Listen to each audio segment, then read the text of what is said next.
So them talking in general, they talk about when in the course of human events. Okay, so they're talking in general about like over the course of history, okay? Like they're talking about like history in terms of like wars and yada yada yada, but they're talking about also like the really crappiness of the fact that we've now got this really bad government in place in the colonies, okay? Because remember, there's only 13, okay?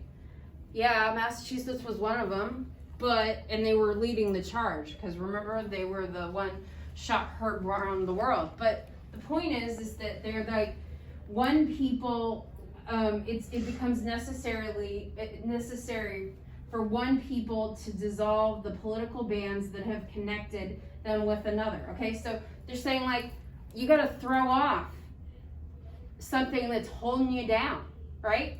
So they're calling forth that it's a unanimous decision, okay? It's a unanimous decision that they're getting rid of King George. It doesn't matter that they're all from different walks of life. It doesn't matter what it doesn't matter if they're a blacksmith. It doesn't matter if they're living in a ditch.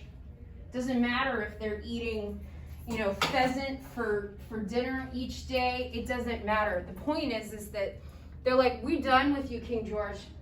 You can go now. We've seen you. Goodbye. Come another day. All right? But we need to be separate and equal. And it's God's nature. We were endowed by God to have these rights, basically, okay?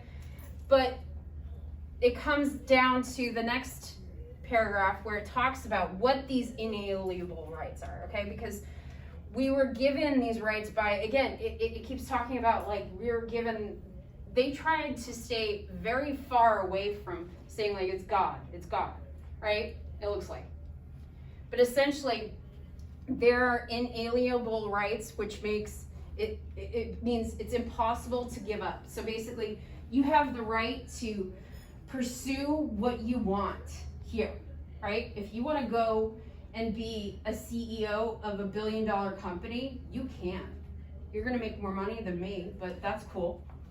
If I want to go drive a dinky little car like I do, I can. It does not matter. But the point is that at the end of the day, that's my inalienable right. You can't tread on me. Okay? King George, though, King George was. Okay? And then they're going to break it down, okay? We have the right to life, liberty, and the pursuit of happiness. The pursuit of happiness being that I like my little dinky car. Okay? If I want to drive it, I can. If I want to wear the color pink, I can. But it doesn't affect your happiness, does it? At the end of the day, if I'm not affecting your happiness, then we're in a good place. Okay? That's what this is about. It's the word choice they use. I mean, it may not get us all up and going like, oh my God. But the point being that like these are important things that they're trying to list. Okay? The government becomes destructive when it takes away. Okay? Because it becomes, whenever a form of government becomes destructive of these ends, when it takes away or it alters or abolishes, it becomes the right of the people to alter or abolish and institute a new government. So basically, like, when you infringe on my pursuit of happiness to own my little dinky car, I can abolish you. You can go. Bye, King George. See ya. Okay? It depends, they tried to use, I guess, again, these guys are lawyers.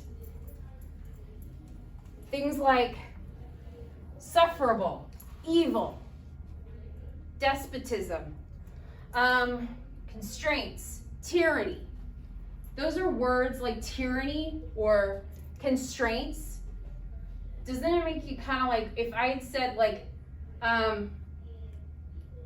bossy instead of tyranny, it wouldn't have the same effect, right? We talked about tone yesterday.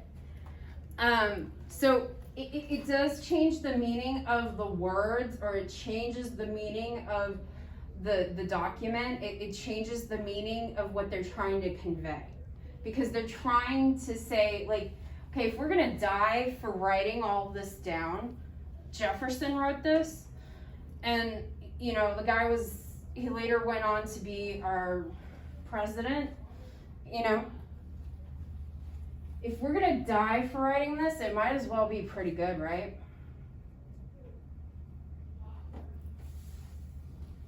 Okay,